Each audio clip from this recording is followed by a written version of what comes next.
Itu contoh. Jadi beliau itu sudah tahu juga ibadah pengertiannya di sini dibagi dua.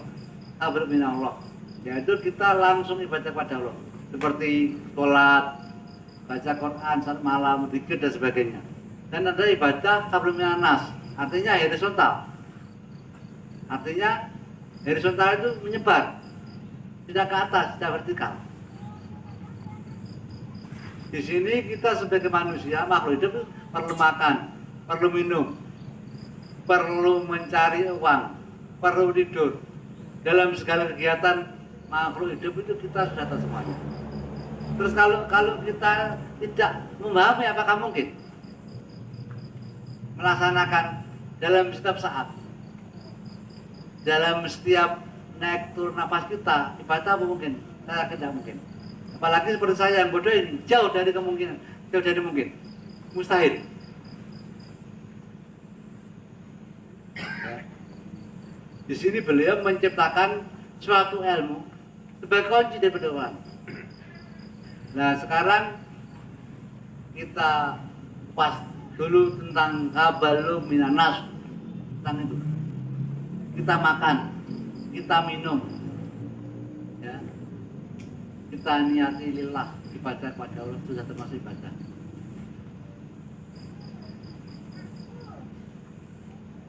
Kita kerja sebagai petani mencangkul, sebagai guru mengajar, sebagai pegawai negeri di kantor. Terus kita berangkat ke kantor, niat ingsun kerja, macul, ngulang, ngantor, ibadah, derek perintah Allah Subhanahu Wa Taala. Itu sudah ibadah. Dari sini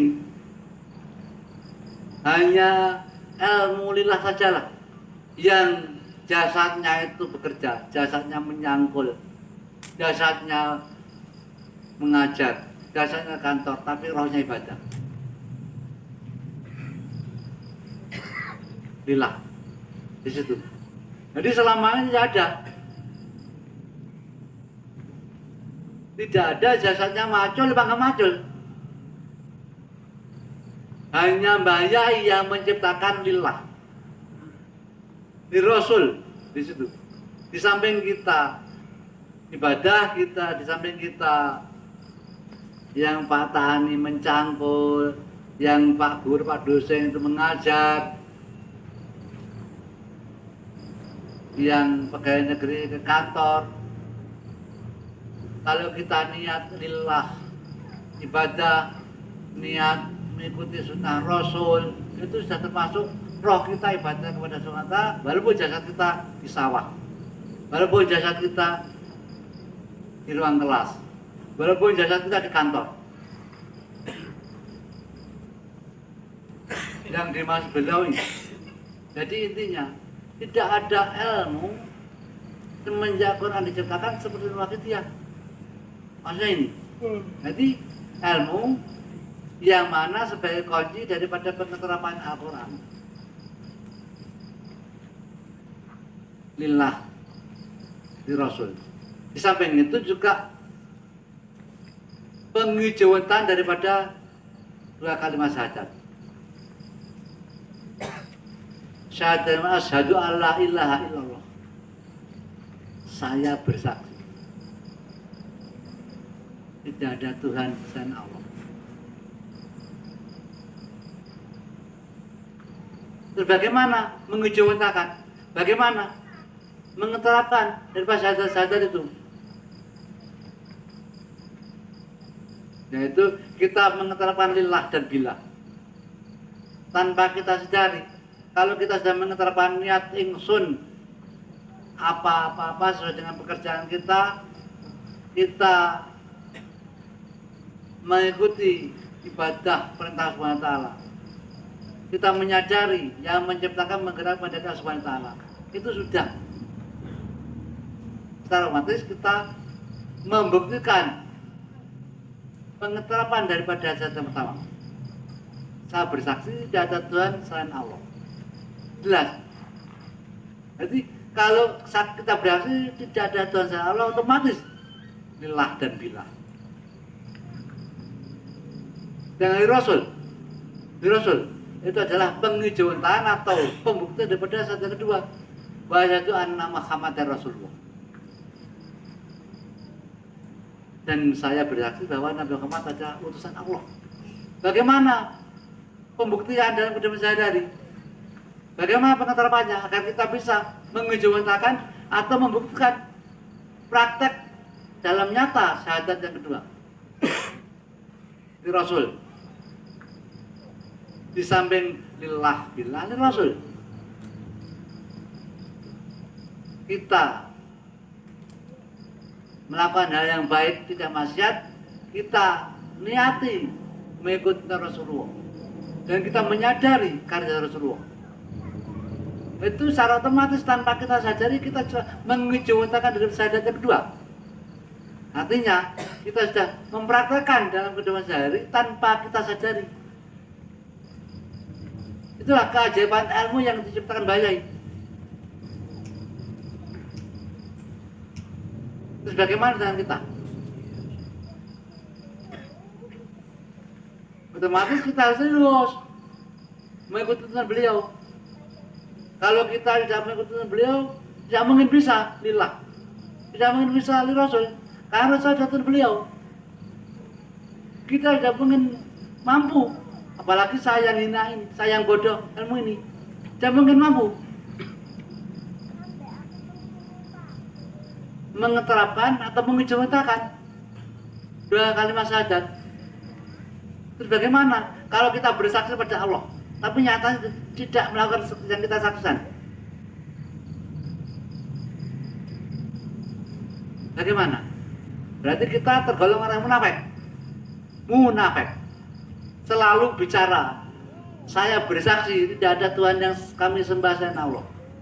Saya bersaksi bahwa Nabi Muhammad salah, tapi kenyataannya kita tidak melakukan. Janji palsu, pengkhianat. Yaitu mengkhianati Allah, mengkhianati Rasulullah. Terus kalau kita lilghus tapi kita tidak melakukan, berarti kita mengkhianati beliau sama. Maaf. Sekali lagi saya maaf. Ini demi Allah, baik dakwah kepada saya.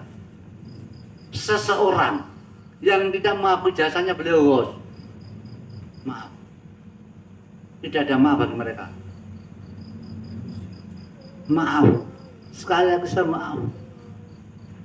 Orang yang tidak mau mengakui jasa beliau Ghos, itu otomatis tidak lil Ghos.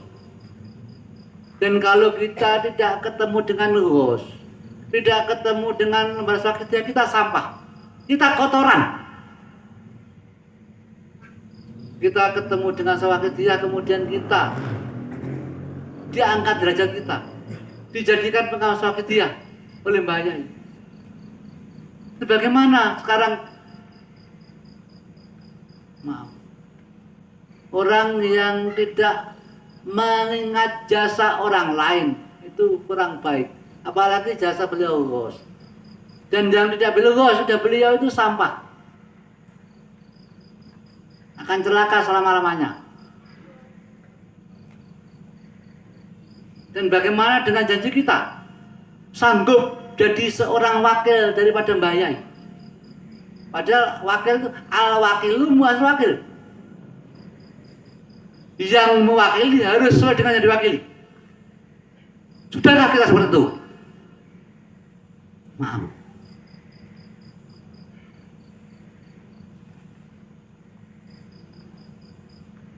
Maaf.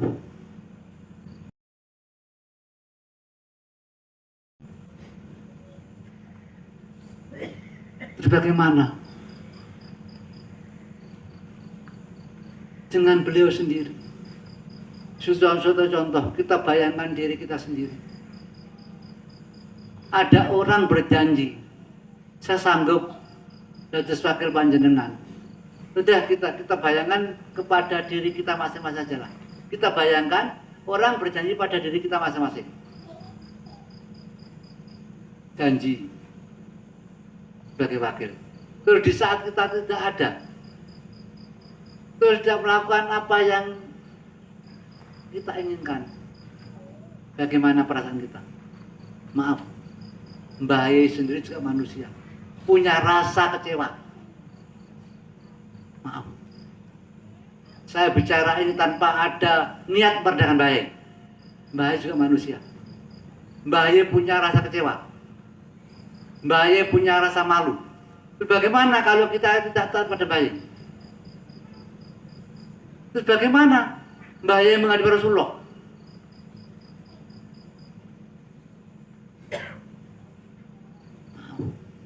Sekali lagi saya mohon maaf.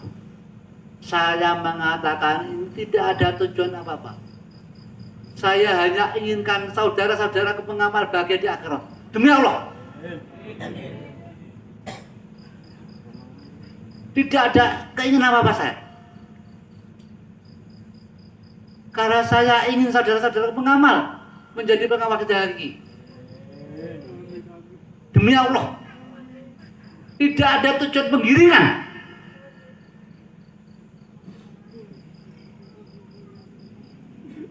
Saya hanya ingin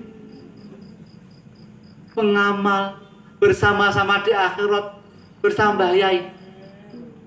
Oleh karena itu marilah kita bersama-sama belajar pengeterapan lillah, belajar mengeterapan lil Rasul, belajar bersama mengeterapan lil Ghaus, belajar bersama mengerti arti dasar daripada billah, bil Rasul, bil Ghaus.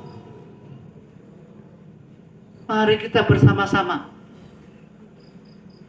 berjuang dalam mencapai kebahagiaan akhirat. Sekarang mari kita bayangkan kalau diri kita, sahabat-sahabat kita setiap hari hidup bersama, jangan bersama, berpisah untuk selamanya, bahkan di akhirat tidak sama. Bagaimana sedih kita? Dan bagaimana orang yang disiksa? Maaf, saya hanya memberikan suatu gambaran. Orang yang tidak mengikuti Mbah Yai, Rasul dia akan menerima. Demi Allah tuh.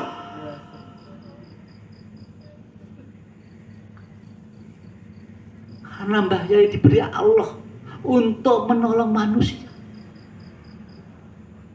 Diberi Allah untuk menyelamatkan kita.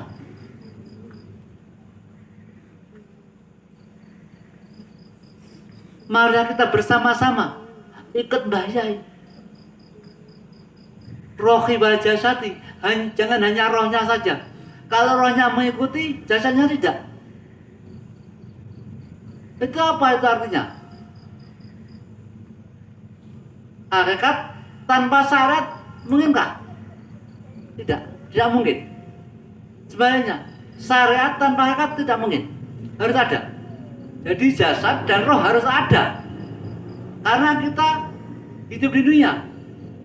Ada roh dan jasad. Mari kita bersama-sama belajar bersama saya, meyakini Mbah Yai.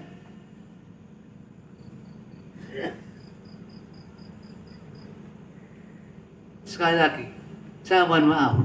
Jangan pandang saya sebagai putra beliau. Pandang keyakinan saya kepada beliau. Jangan salah paham. Jangan pandang Syafi'i sebagai putra beliau. Pandang keyakinan Syafi'i kepada Mbah Yai. Hanya itu. Kalau sama memandang Syafi'i sebagai putra beliau itu akan menjadikan kurang baik. Karena Syafi'i juga manusia biasa. Punya keliru, punya salah. Al insanu ma khalaqatu wa nisyam. Manusia tidak pernah luput khilaf dan dosa. Kalau ikut Syafi'i nanti bagaimana kalau Syafi'i tidak istiqomah? Syafi'i bertengah Mbah Yai, mereka akan semua bertengah Mbah Yai. Oleh karena itu ikutlah keyakinan saya, ikutlah kepada Mbah Yai. Jangan ikut Syafi'i. Dan jangan pandang Syafi'i sebagai durian. Pandang keyakinan Syafi'i kepada Mbah Yai. Pandang keyakinan Syafi'i kepada Rasulullah. Pandang keyakinan Syafi'i kepada Allah Subhanahu wa taala. Itu yang saya inginkan. Agar semua nanti bisa menjadi pengamal hakiki menurut beliau. Dan beliau daripada saya. Pengamal berat. Pengamal itu berada beliau pada saya. Dan itu saya tidak tidur.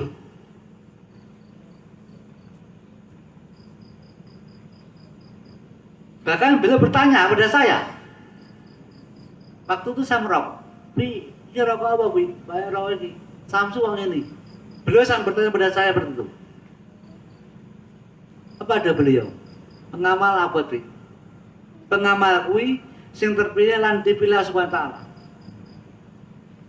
Pengamal apa, Pi? Pengamal kui wong sing terpilih lan dipilih Subhanahu wa taala. Nanging aku dikaya ya Allah. Jadi bayi dawuh, nanging aku dikaya ya Allah. Milih sapa-sapa pengamal sing dipilih Allah karo caraku dewi. Ini jelas. Insya Allah kalau kita akan bayai, mengikuti program bayai, mengikuti apa yang dikersakne bayai, insya Allah bayai diberi Allah untuk memilih dengan cara beliau.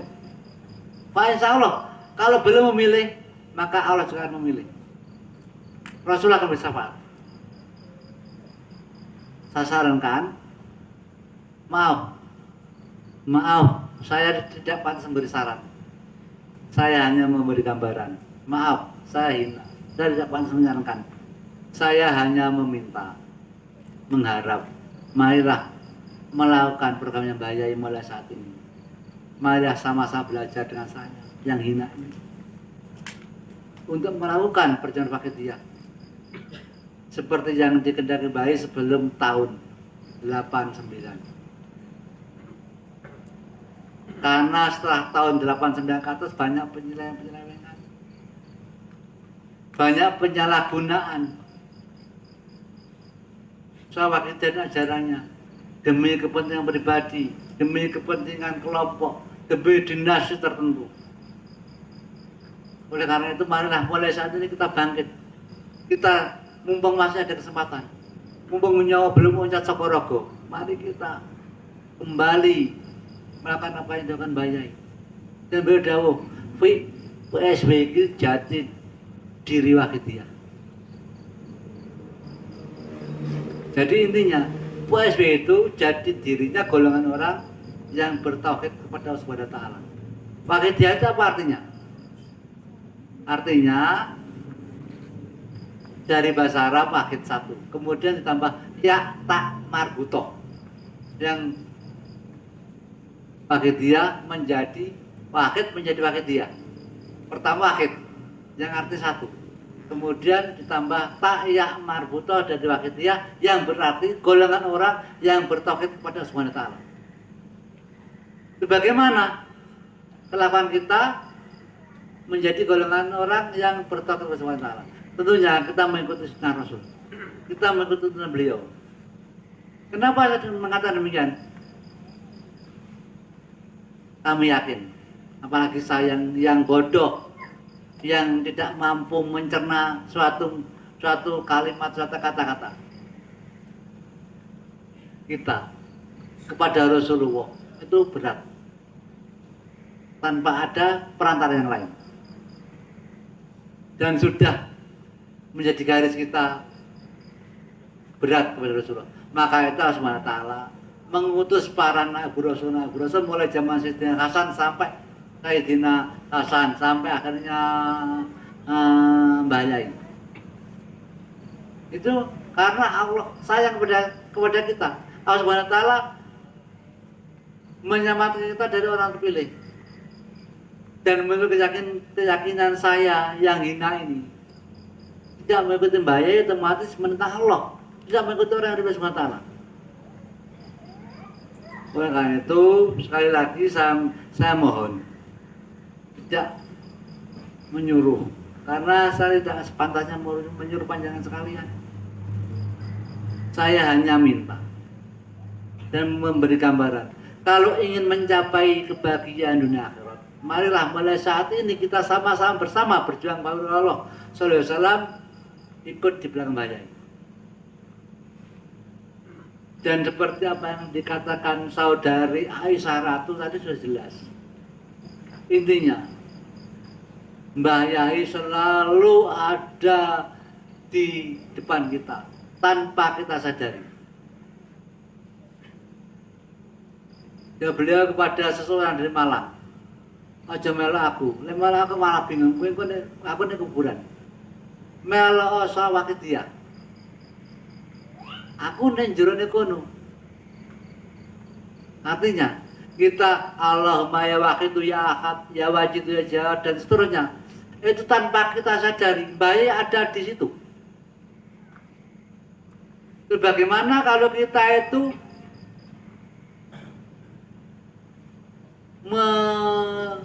meyakini bayi tidak ada? Tidak mungkin. Karena di saat kita membaca sholawat Waqidah, bayi pasti ada di depan kita. Kita sadar atau tidak?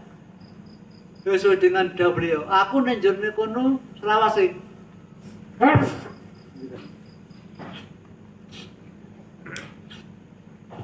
Aku nenjurne kono selawase urip. Berarti artinya bayi ada di dalam sholawat Waqidah selamanya. Kalau kita meyakini beliau dengan murni, insya Allah bimbingan beliau itu selalu ada dalam diri kita.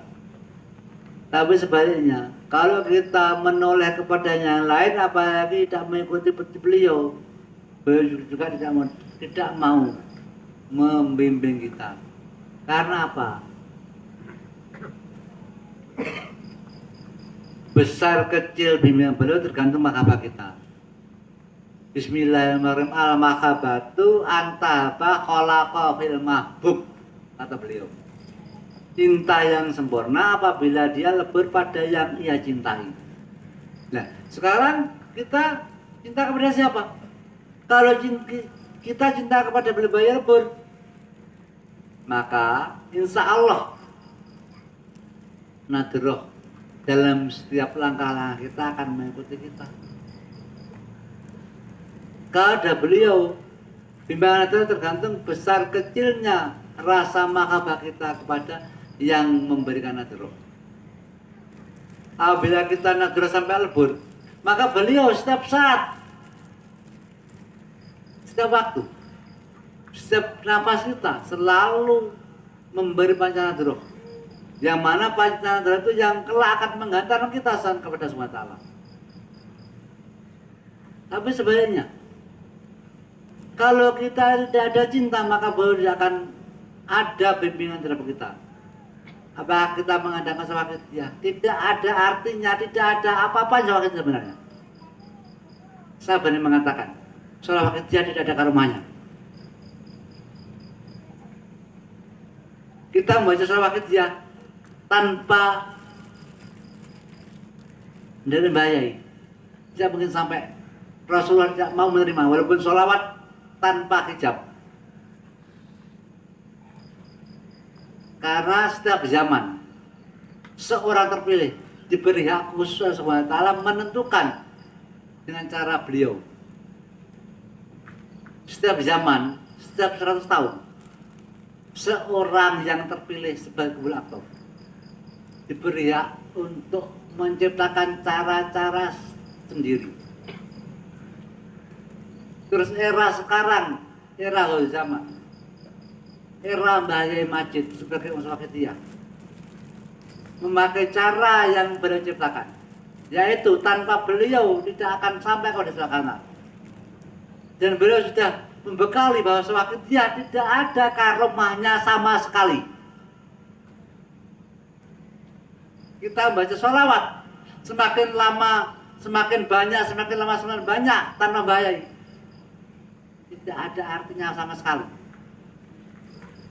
Walaupun di situ tertulis sholawat tidak terhijab, tapi tidak ada yang membaca sholawat. Karena apa? Kata Allah, barang siapa kepada Allah Subhanahu Wa Taala sudah bertemu dengan aribillah yang bisa menyentuh, yang bisa menyelamatkan kita, menolong kita tanpa menyentuh, tanpa adanya jarak waktu, jarak tempat. Kita beda lidah dengan beliau atau beda pendapat dengan beliau, maka Allah Subhanahu wa Ta'ala memutuskan hubungan kita dengan beliau tanpa kita sadari. Dan nur ilahiyah yang ada dalam diri kita tidak putus selamanya. Walaupun kita mendapat guru pengganti yang lain, tidak mungkin. Jadi intinya, kalau kita berbeda pendapat dengan Bayai, otomatis Allah Subhanahu wa Ta'ala melepaskan kita dari status pengamal dia. Kita baca ulama Wakidiyah akan percuma karena orang sudah tidak dianggap sebagai Wakidiyah. Itu kalau nggak salah bukunya Takribul Usul. Maaf, saya bukan orang Arab, tidak bisa mengatakan kitab. Kitab apa bahasa Arab aja. Nanti bukunya Takribul Usul. Halamannya kalau nggak salah 96. Ayatnya saya lupa. Artinya seperti itu. Barang siapa usaha kepada Allah sudah bertemu dengan guru aribillah, kemudian kurun waktu dia beda lidah dengan orang bersangkutan, maka hubungan saya dengan Tuhannya atau hubungan yang diyakini dengan yang meyakini dan dengan yang diyakini diputus Allah tanpa disadari, walaupun masih mengamalkan ilmunya seorang yang diyakini tadi. Dan nur ilahiyah yang ada di dalamnya hati si yang meyakini tadi tidak putus selamanya, walaupun dia mendapat guru yang lain. Koma. Nah di sini guru yang lain lebih rendah dan lebih tinggi. Kalau guru yang lain lebih rendah ilmunya, maka kedua guru tersebut tidak ada manfaatnya bagi sang murid. Guru yang pertama yang lebih tinggi ilmunya terputus. Jangan guru yang kedua yang lebih rendah ilmunya tidak bisa mengantar kita kepada SWT. Di situ. Dan saya yakin di dunia ini tidak ada orang yang lebih tinggi dari Bayai saat ini. Sehingga guru-guru itu lebih rendah daripada Bayai. Kecuali nanti setelah munculnya Ramadi. Maaf, ini tidak saya ceritakan karena bukan anak kita. Dan saat ini yang paling tinggi adalah Bayai, seorang kulator. Dan apabila kita mendapat guru yang lain selain Bayai, tidak akan sampai. Saat ini, maaf saya membahas saat ini, bukan nanti. Saat ini yang bisa bahas. Tidak sampai. Kalau sudah seperti itu, man lam yakul lahu syaitoni syaitahu. Barang siapa pada Allah tanpa ada gurunya syaitan. Kita diamini setan, dirampok setan. Saya sering ngobrol-ngobrol sama Mbak Wato. Gus, nebel-nebel udah Bayai. Terus ini Mbak, lagi kita buatan lilgos dirampok setan. Nggih. Mbak Wato dawuh, ngaten Gus kula ada Bayai. Keca wakidian niku sing ngeteraken sing ngeterne Kanjeng Rasulullah tekan zaman. Lek boten kanca dirampok jelas. Saniki lek boten lil rasul birasul otomatis binafsi. Lek boten lil rasul binafsi lah maksudnya dirampok nafsu. Awak dia bersama Allah. Awak dia baca nafsi mengikuti perintah nafsu. Namanya dari dengan nafsu. Kan ngoten. Ini ku sing istilah dirampok iblis iku.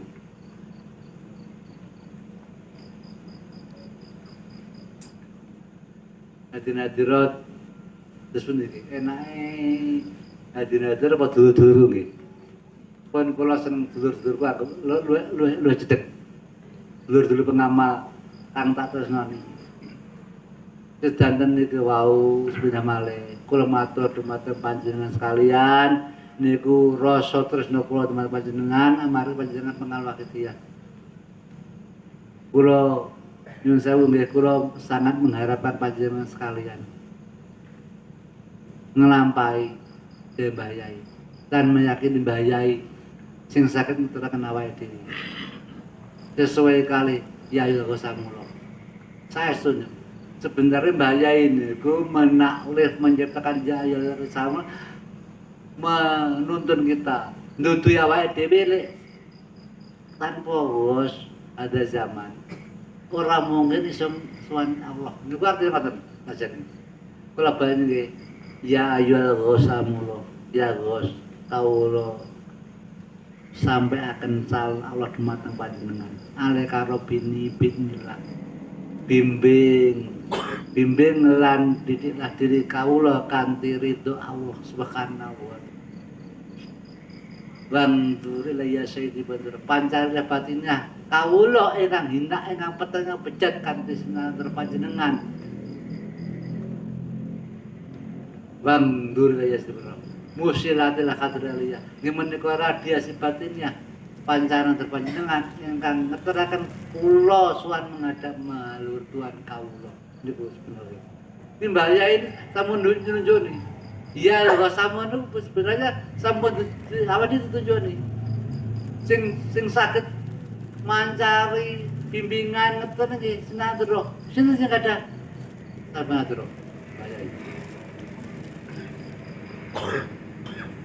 Sohibun nadron niku namung sing gadah sohibul wakidin. Sanes anak-anake. Jadi bahaya. Terus sampai di PSB, berarti PSB apa tadi nggih? Dia kan bahaya. Ning tati nek PSBC, berarti diakoni bahaya. Belum tentu. Yang diakoni bahaya, sinten mawon sing dere bahaya lahir batin. Sinten mawon sing ikuti perkembangan lahir batin. Sinten mawon sing ngejak bersatu.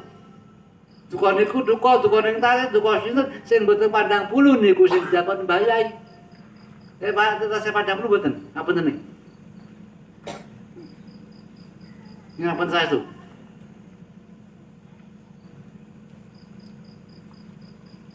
Pokoknya sing diakoni niku sing sesuai kajaran. Ngeten nggih? Bae jauh. Perjuangan Fafilullah wa Rasulullah ana terang perkara. Kuwi kudu dilakoni lan diterapne kabeh. Siji, amalan wakidiyah, ya kuwi sholat wakidiyah. Loro ajaran wakidiyah. Ya kuwi lillah billah rasul bil rasul lil ghos bil ghos yuti lan seterusnya. Seterusnya apa? Ora pandang bulu, mboten pandang bulu niku. Ada beliau ketiga-tiganya harus dilakukan. Komponen yang tidak bisa dipisah-pisahkan. Nggih ngamalne wakidiyah, nggih ngeterapne ajaran, nggih mboten pandang bulu. Amargi perjuangan Fafilullah rahmatan lil alamin. Untuk semuanya, mboten pengecilan, mboten pembodohan, mboten penyempitan arti. Saat ini sing kathah penyempitan arti, kelompok-kelompok. Nah, niku ngapunten nih, sing kelompok-kelompokan niku ngapunten. Otomatis pandang bulu. Lek pandang bulu ning ngaliten kitab tak revolusi pundi. Berarti kalau aku dicabut, dianggap sebagai ngamal. Yang menganggap Allah bukan makhluk. Pramana menika monggo kita menyatu padu satu jambajai. Hendaknya bangsa kita menjadi satu kesatuan yang utuh, yang tidak terpecah-pecah.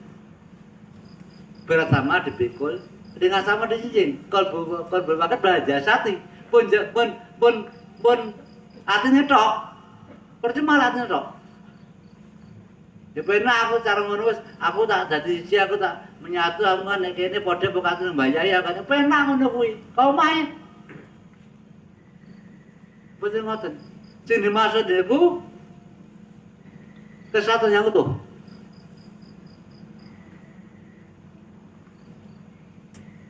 Kudu wakit belajar sati.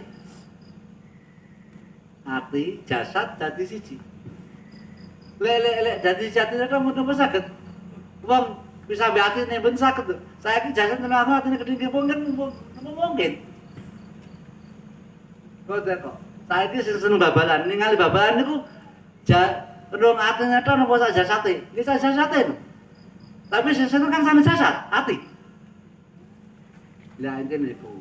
Terus kita kedah nglampahi Mbak Yai ngene kok. Tigang perkawis dados tunggal. Di antarane amal wakidiyah. sebagai amalan. Kalau sholawat Idiyah sebagai amalan untuk amalannya. Langkah-langkah secara kehidupan sehari-hari, secara namanya itu kan sholawat Idiyah. Lillah, lirasul, lilghos. Bilghos, birasul, bilghos, billah. Terus yuti. Terus betul pada bulu. Kenapa kalau kau nyebut nih lirasul, billah, lirasul, lilghos? Oh, buatan lillah, billah, rasul, birasul, lilghos. Buatan pengeterapannya aku sekejam aja. Jadi pengeterapan niat itu niat. Aku niat. Lah aku niat cuma ada saya, ada aku, ada saya, ada Allah, ada orang lain kan itu. Saya niat ibadah kepada Allah. Saya makan niat ibadah Allah. Saya mendengar pengajian, saya mendengar kuliah yang dibawakan Al-Fakir Safi. Saya niati ibadah kepada Allah. Saya niati ya sunnah Rasulullah. Saya niati ya sunnah Rasulullah. Ada zaman. Kalau